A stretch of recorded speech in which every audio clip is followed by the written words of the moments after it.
Hello, welcome to Soulprint Intuitive Tarot. My name is Cindy. Thank you so much for being here. I really do appreciate the support, um, all of it, the comments, all of it is so wonderful, and I really, really do thank you as I continue to deal with my lisp. So, um, I wanted to take a look at Kevin McCarthy, Mark Meadows, and DeSantis, because it seems to me like all of them are a little bit in over their heads. Okay. Um, Before I do that, I just want to take a pause. So, the last reading I did, I asked the pendulum a quick question about Trump running. And one of my viewers wrote in and said she was just so sick and tired of hearing about it. And it got a huge response. Like there were over 60 people who agreed with you. So I'm just going to take a minute to explain why I keep tabs on him. Um, it can be simplified by this expression, keep your friends close and your enemies closer.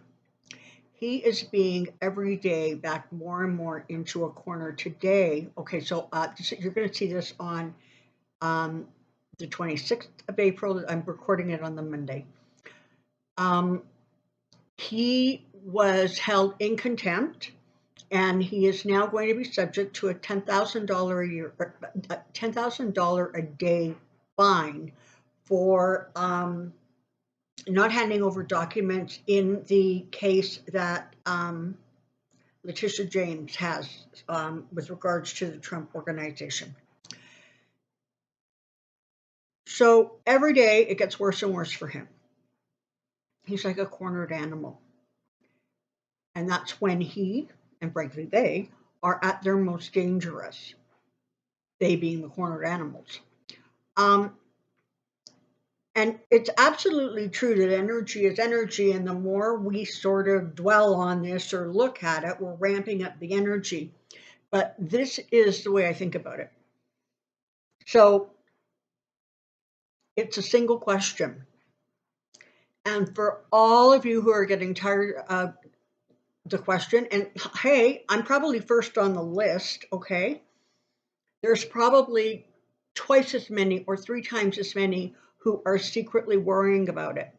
And if that question being asked every few months can sort of set them at ease and not let them stew and worry and get stressed, to me, it's worth it. The thing you always want to remember about energy and energy work is that, while energy is neither positive nor negative, when you attach negative or worrying or stressful thoughts to that energy, it seems to be more potent than a positive thought.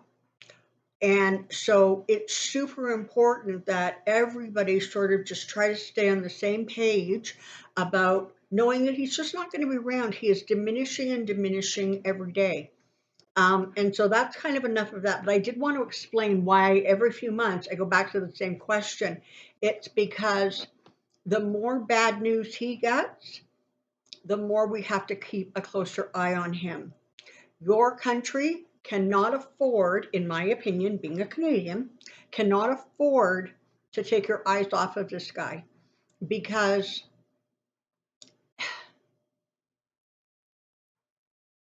he has not yet paid a price for what he did and continues to do, frankly. And because of that, he is still under the impression or illusion that he wields power. And there are still too many people who are bowing down to him or emulating him. Hence, the three people I want to take a look at today. So let's start with Ron DeSantis. So he is the governor of Florida. He has recently taken on Disney. And whatever special sort of arrangements they had with Florida, he's sort of now revoking them. And from what I understand, and I don't understand a lot of it, but apparently that's going to significantly increase the tax burden on the people of Florida. Now, of course, to hear him talk, he's just on and on about, freedom. We're going to be the freest state in the country. I don't even know what the heck that means. What, but what he is vengeful. And, he doesn't like to be questioned. I mean, oh my Lord, he's becoming a dictator's dictator. What is hard for me to reconcile with him is that his numbers are amazing. Something like 68% of people in Florida agree with him and support him. And so that's concerning because they're literally giving him carte blanche to do whatever he wants and to continue the behavior of sort of this dictator like attitude. I want to take a look at him and see how this is going. I mean, he literally, in his own way, is more Trump than Trump. He really is. I mean, he is so vengeful and so vindictive, and he will tolerate absolutely nothing that opposes him. I mean, it wasn't that long ago he was demanding that kids behind him take off their masks because there was no need for them to wear them, basically around me, right? He's not a well man. Let's take a look at him, shall we?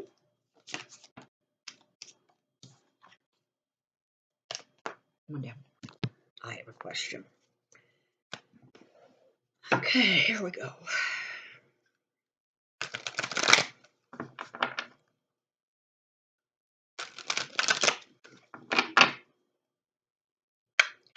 By the way, for any of my regular viewers in Florida, if you can explain to me why he is so popular, or is it just that the state is filled with older Republicans who, I don't know, just maybe are angry and fearful about the exact same things that he is pushing back against. Here we go. Tell me about Ron DeSantis. Tell me about Ron DeSantis. Tell me about Ron DeSantis.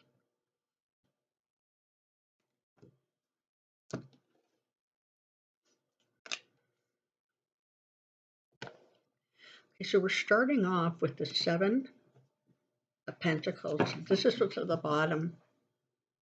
So he's carrying a burden. Death, the Nine of Cups, and the Three of Pentacles. Okay. So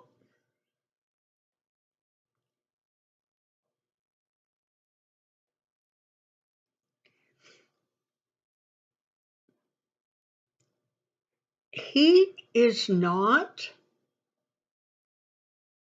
okay, I want to be careful how I say this. He is strategic, okay? He knows exactly what piece on the chessboard he wants to move, okay? He's not stupid. But what he is failing to do is he is failing to understand that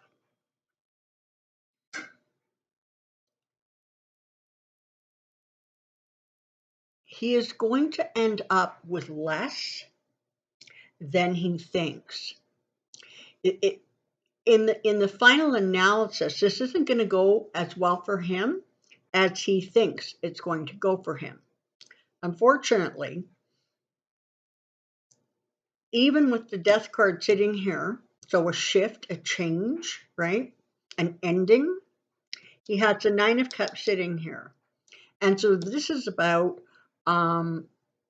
sort of being able to maintain or hold on to the stranglehold, frankly, that he has in Florida. When I was looking at the information on his popularity numbers, the other thing that just threw me was that he is considered one of the most liked governor in the country. I don't understand. And listen, he has some secrets. And in some ways, it feels a little bit like he is becoming more and more concerned about them bubbling up to the surface. Sorry, the surface. There's a lot of anxiety around him right now, a lot of sort of stress, and there's just things that he's keeping quiet, and he is scared that they're not going to stay quiet.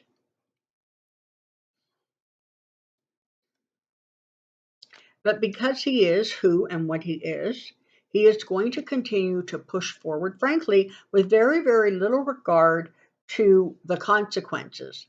Because he's not really about consequence. And in a lot of ways, I mean, that is very similar to, the wannabe king of Mar-a-Lago, right? That I want what I want. I'm going to do it now. I'm going to bully, push, rant, and rave until I get it. And oh, what that means tomorrow and the next day, oh, I don't know. I don't care because I got what I wanted right now. That's the energy around him.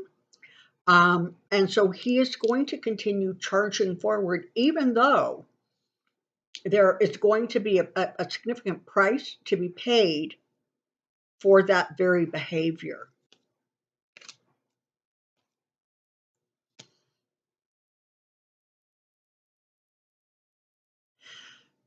As of right now, unfortunately, he is still kind of riding high, okay?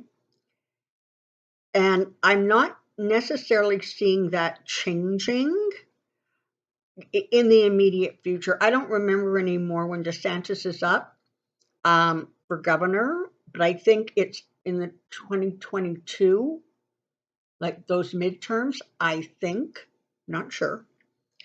But either way, he is still riding high. He is, he demands, he screams, he yells, he pushes, pushes, pushes, and he gets what he wants. And so all, of course, that does is encourage him to carry on forward.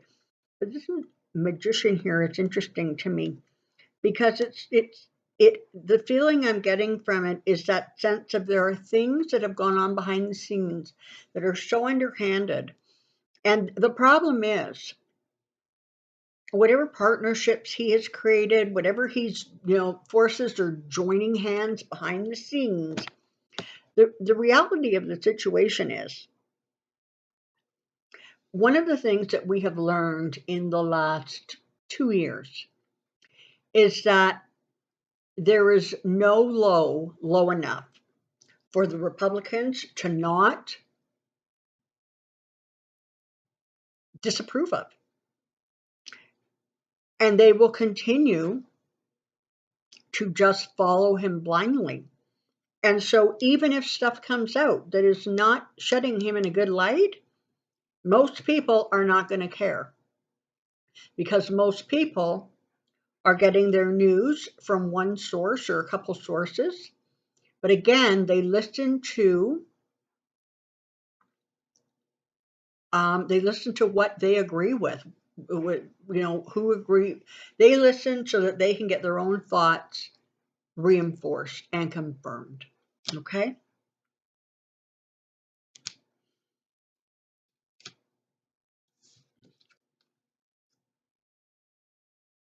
Okay.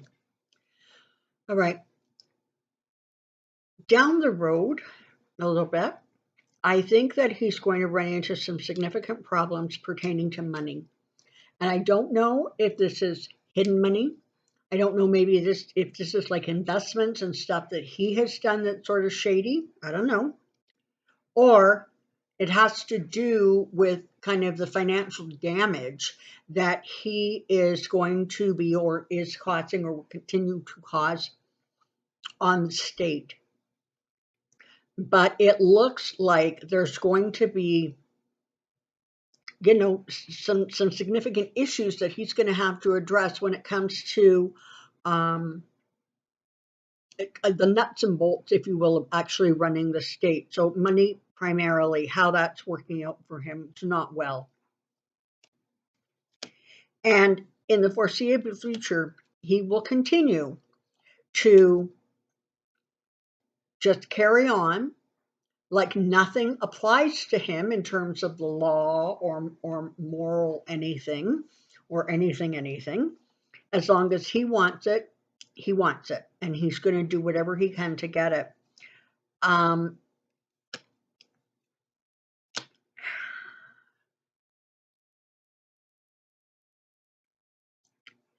and the last thing I want to say is that it appears that just a little ways down the road, and who knows what that means, but at some point in the future, he is going to completely misjudge the people of Florida. It's like he's going to not listen to his intuition, and he's going to do something that is very likely going to bring, the Humpty Dumpty wall he sits on, like crumbling down. And there will be loss. But for right now, he's still riding high, and it looks like in the immediate foreseeable future, unfortunately, he is likely to continue.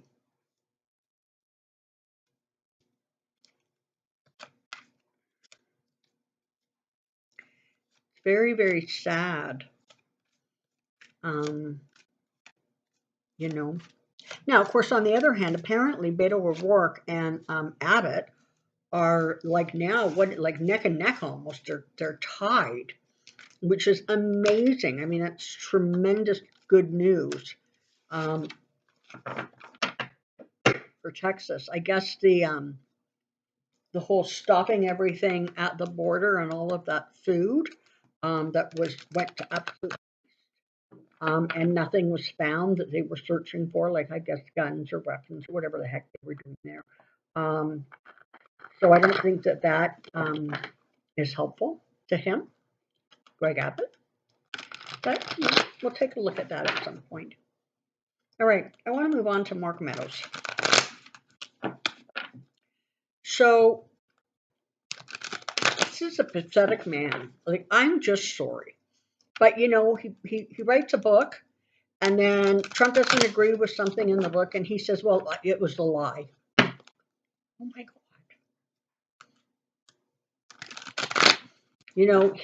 He has made the deal with the devil. He really has.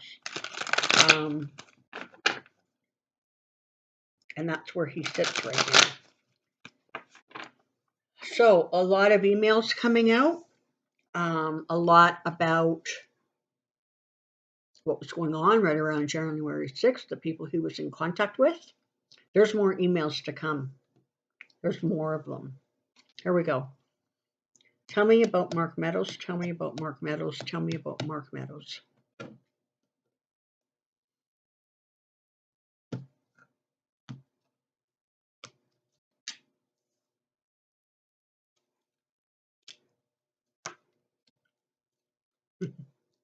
Okay. He is that person who will pretty much do whatever he has to do to be close to the leader of the pack. Okay? And for him, the leader of the pack is the wannabe king. And he will sacrifice his reputation. He will sacrifice his career, his standing, his money, his finances. He'll sacrifice it all because he is in that place now where he feels completely trapped. No sacrifice is too big a sacrifice. And he just needs to be part of that inner circle. Nothing less will do for him. And so he's going to have a lot of explaining to do as he goes forward because, those text messages, emails, whatever they were, have been released. He's already handed them over. And what's going on now is stuff is coming out, more investigative, journalism is going on. And so that situation is going to get harder and harder for him to navigate and maneuver around. But in some ways, he's trapped by the decisions he has made and the choices he has made. And for right now, anyways, I have to say that no matter how difficult it is for him, no matter how trapped he is, for right now, he's going to do that because he is the guy literally on his knees begging for favors, accolades, love from you know who. I guess in some ways it's almost like he hasn't hit rock bottom yet, if you will. Now, the other thing that you're going to want to watch for with this moon card is there's still more stuff to come out. And I think that he's having a very, very hard time because he knows that there's so much stuff that went on and he can't really explain it. He can't really justify it. So he is going to be one of those people who, if they ever drag him up on a stand somewhere, he's going to plead the fifth all over the place. Or frankly, throw himself down on the sword and incriminate himself to save, the guy.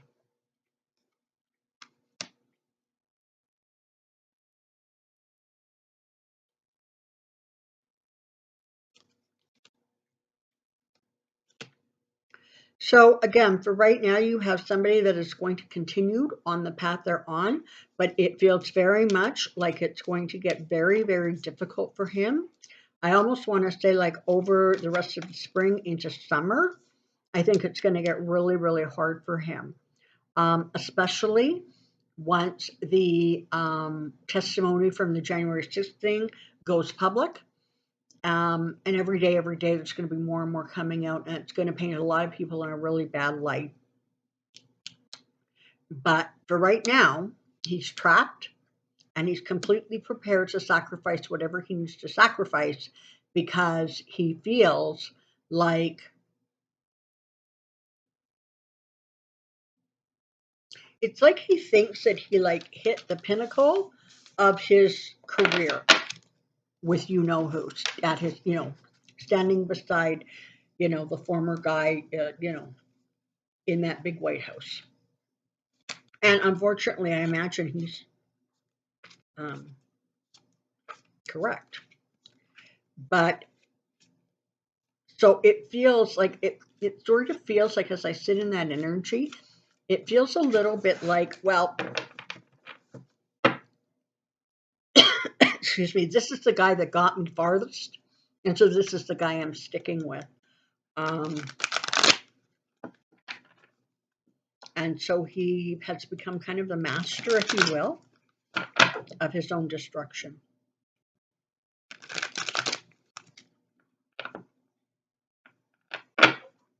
Okay, let's look at Kevin McCarthy. So those recordings came out of him saying he was done with Trump and he was going to tell Trump, he needed to resign because he was going to be impeached. And, it's very clear that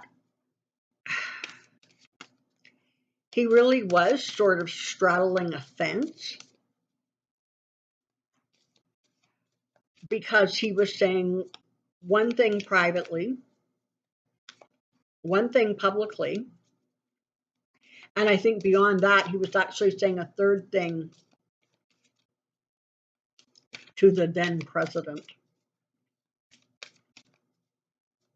I think Kevin McCarthy is ambitious and driven, and he wants to be the majority speaker of the House. He dreams about taking that gavel away from Nancy Pelosi.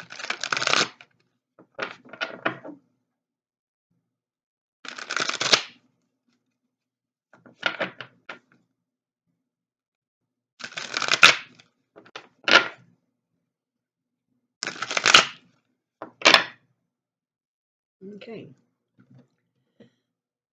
Tell me about Kevin McCarthy. Tell me about Kevin McCarthy. Tell me about Kevin McCarthy.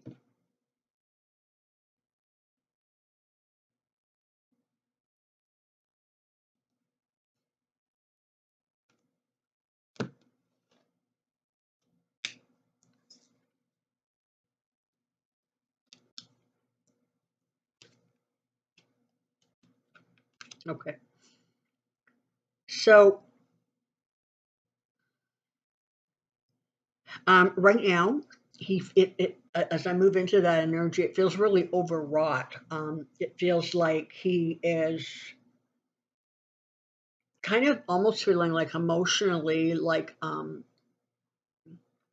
don't want to use the phrase out of control, but it just feels as if he can't quite figure out how to kind of get himself out of the mess he's in right now.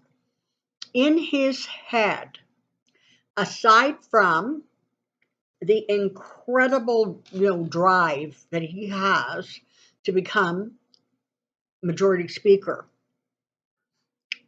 he believes, or he told himself to believe, that he was controlling the beast. He was doing everything in his power to control all of these sort of divergent forces and energies and peoples and attitude, right?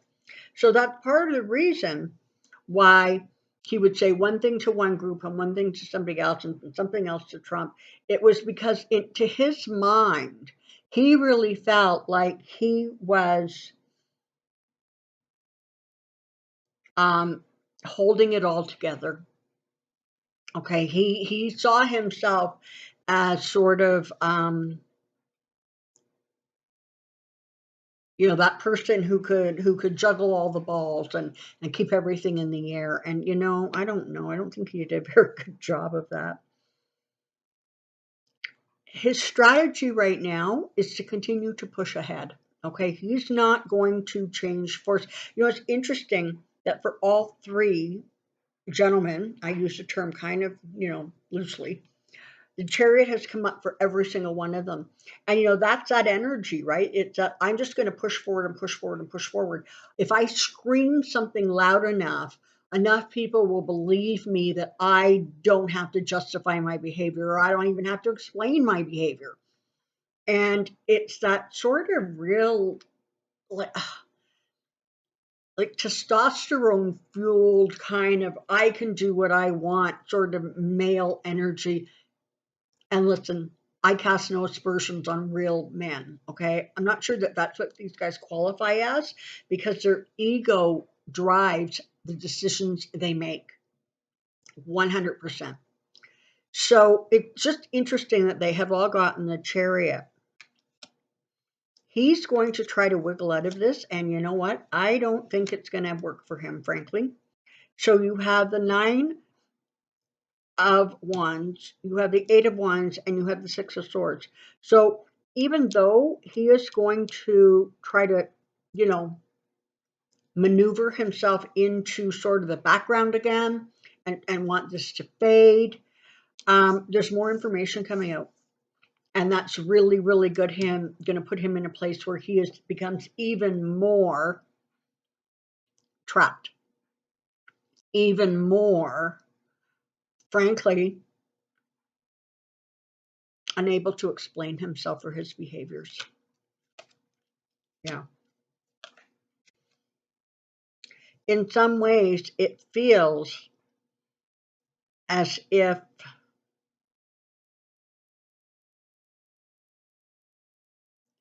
I think what you're going to see is you're going to see the Republican Party,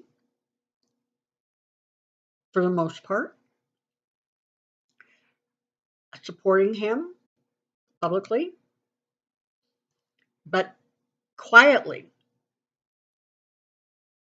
he is being, I mean, shunned is kind of a strong word, but he's being kind of pushed to the background, okay? People don't want to confide in him. They don't want to talk to him. They view him and the stuff that has now come out as really, really, it's something that's just going to be hard for him to get around. And even though it's spring, everybody knows what happens in November. And more, the Republican Party finds itself on shakier ground.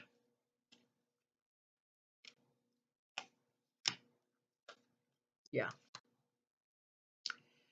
So I don't know where this situation is going to end up for him, but he's definitely right now in a very, very difficult place. I don't think that he's necessarily handling it calmly and maturely. There's a lot of kind of screaming and yelling and people flying off the handle around him. And it's not like he's not doing the same thing. There's more stuff to come out. And it's not going to serve him well, not at all. It's going to really, really impact him in a negative way. Honestly, I have to say, look at, this is not good. So if I had to make a prediction right now, I would say that good old Kevin is never, ever going to have that gavel in his hand. I don't see him being a majority speaker. In fact, I'm not even sure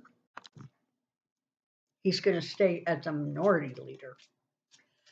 Okay, so thank you so much being here. I'm going to try really, really hard to get a video out on Friday. So I'm trying to get back kind of into my normal, schedule. Thank you so much for being here. Thank you. Take care. Till next time. Be well. Bye-bye.